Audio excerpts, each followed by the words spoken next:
টসটসে রসে ভরা, যেমন বড় তেমনি রং ও স্বাদে অতুলনীয়। এজন্য প্রকৃতির হাতে আঁকা লাল স্বপ্ন। লিচু অনেক মজা। লিচু প্রেমীদের মুখে মুখে এখন মঙ্গলবাড়িয়ার লিচুর সুখ্যাতি বেড়েছে। জিভে জলানা এই লিচু শুধু স্বাদেই নয়, ইতিহাসেও দাগ কেটেছে। মঙ্গলবাড়িয়ার লিচু ইউটিউবে অনেক দেখছি, আগে কখনো আসা হয় নাই, এখন আসলাম, ঘুরে ঘুরে দেখতেছি, এখন কিনে নিয়ে যাবো। এখানকার লিচু তো বিখ্যাত, কিছু বলার নাই, অনেক ভালো। দেখলাম খুবই বড় হয়ে গেছে। প্রচলিত আছে ঊনবিংশ শতাব্দীর গোড়ায় প্রায় 200 বছর আগে চীনের সুদূর জনপদ থেকে চারা এনে মঙ্গলবাড়িয়ার মাটিতে গেঁথেছিলেন এক দূরদর্শী কৃষক। তখন কি কেউ ভেবেছিল এই চারা একদিন হয়ে উঠবে একটি গ্রামের স্বপ্ন, জীবন ও পরিচয়ের প্রতীক?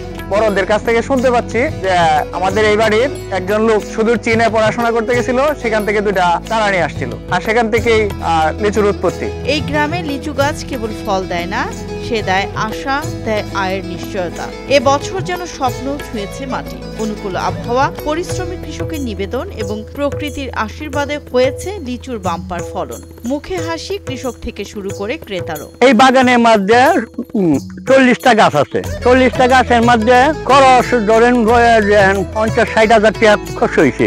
আশা করি যে 4 লক্ষ টাকা 5 লক্ষ টাকা বিক্রি আসবে।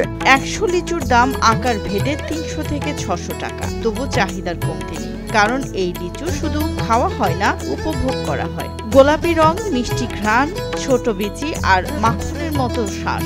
মঙ্গলবাড়িয়ার লিচু যেন প্রকৃতির এক শিল্পকর্ম।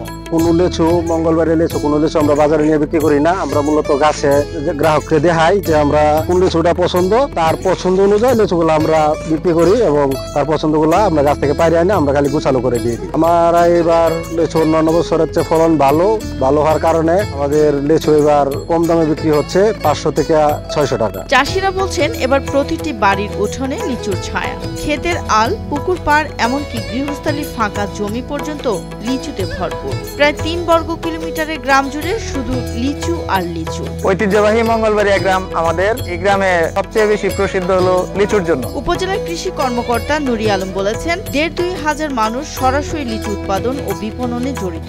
এবার প্রায় 10 কোটি টাকার লিচু বিক্রির সম্ভাবনা। দামও থাকবে ক্রেতাদের নাগালে। এখানকার গ্রামগুলোতে প্রায় শতবর্ষী অনেক গাছ আছে এবং যে গাছগুলোর লিচুটা অত্যন্ত মিষ্টি হওয়ার কারণে ভোক্তা পর্যায়ে অত্যন্ত জনপ্রিয়। আমরা আমাদের এই সমগ্র এলাকাতে প্রায় 7,000 গাছ আছে। এবার আবহাওয়া অনুকূলে থাকায় আমরা চমৎকার ফলন পেয়েছি। আমরা আশা করছি প্রায় 10 কোটি টাকা লিচু আমরা বিক্রি করতে পারবো। দূর দূরান্ত থেকে ছুটে আসা ক্রেতারা বলছেন, লিচুর স্বাদ যেমন অতুলনীয়, তেমনি এর সৌন্দর্য চোখ জুড়ায়। এই দামে এমন লিচু অসম্ভব, তাই তো প্রতি বছর আসি। অনেক ভালো, তবে আরো কয়েকদিন পরে আরেকটু ভালো পাকবে, তখন আরো বেশি ভালো লাগবে। খেয়েছি, আমার আত্মীয় স্বজন পাঠায়, খাওয়া হয়, শ্বশুরবাড়ির লোকজনও পাঠায়। একটা গ্রামের অর্থনীতি যে এমন ভাবে গাছের ছায়া বিকশিত হতে পারে তার জীবন্ত প্রমাণ মঙ্গলবাড়িয়া। লিচু নিয়ে গর্ব করে ইতিহাস নিয়ে দাঁড়ায়, ভবিষ্যৎ নিয়ে এগিয়ে যায় এই গ্রাম। আমরা এই লিচু গাছগুলোর প্রসঙ্গে বাবাদের কাছে জিজ্ঞাসা করলে বলতো যে আমরা এরকমই দেখছি এবং আমরা এখনো এরকমই দেখতে পাচ্ছি। এগুলোকে আমরা নিজের সন্তানের মতো লালন পালন করি, এ থেকে আমাদের বছরে ভালো একটা মুনাফা হয়। এ যেন ছোট একটি ফল নয়, একটি আবেগ, একটি গল্প, একটি বিজয়ের ইতিহাস, যার নাম কিশোরগঞ্জের পাকুন্দিয়ার মঙ্গলবাড়িয়া গ্রাম।